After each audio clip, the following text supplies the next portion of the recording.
Good morning, good morning. Hope everybody starts their day out good.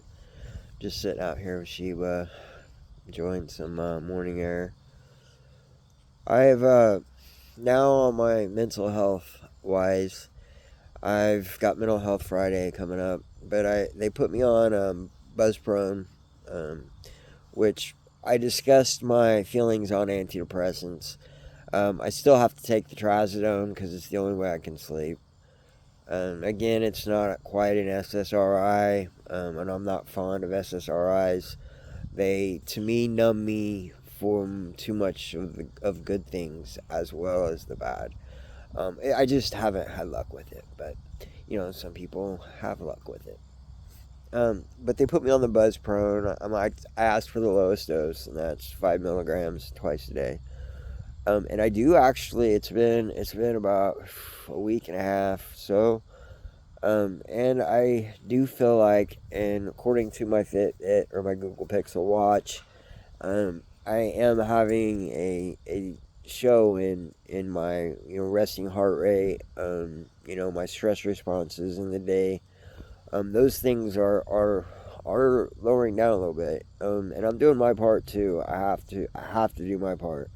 You know, a lot of times when we find ourselves in situations, and whether that's employment or whether that's relationship or whether that's just stuff we got going on, we put a lot of our energy in them, and we don't save enough for ourselves and for the work that we need to do to continue tackling these things that come in our path.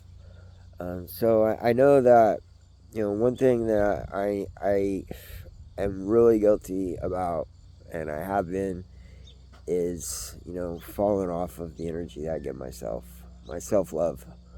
I have a lot of a past that I sit and I reminisce, like everybody, past pains, regrets, grief, disappointment.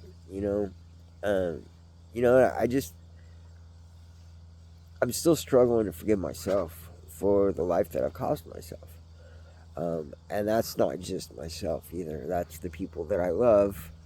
And causing them harm hurts me, even if I didn't even recognize it at the time I was doing the things that I was doing.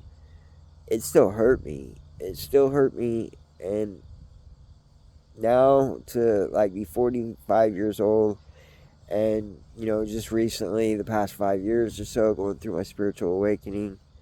Um, I'm continuing on that. That's never something that ends.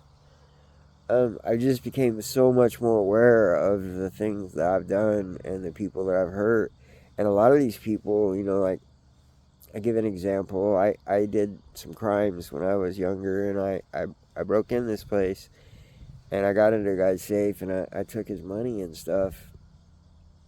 And I got to go on the run and go all across the country. And I came home, and after my accident, I rationalized, being like, well, I would have never been able to do this stuff. So, I mean, God didn't let me get caught. Blah, blah, blah, blah. Bullshit, man. Bullshit. You know, so now I've had a new lens, and I've, like, stepped myself into this guy's spot. And, I was really shitty. And he's passed away now, and I can't go and look at him and say the things that I like to say. That I'm sorry, and that I was young and I was stupid, and there's no excuses and ands. I'm sorry, but I have encounter part. I have went and tried to make amends with the people that I'm able to, and I have tried to live more fully in my heart and being compassionate and empathetic, uh, due to some personality traits, disorders, whatever you want to call it. I struggle with empathy. I struggle with, putting myself in other people's position. I mean, that's a really crappy thing to say. That is a really crappy thing to say, and it stings. It stings, but without recognition, there can be no change. So, I mean, anybody that's followed me the past, however long, can see that, I try to embody the love that I feel kind of got me out of the darkness. But anyway, I wanted to check in with y'all. I love y'all. Trying to refocus and get myself back on track.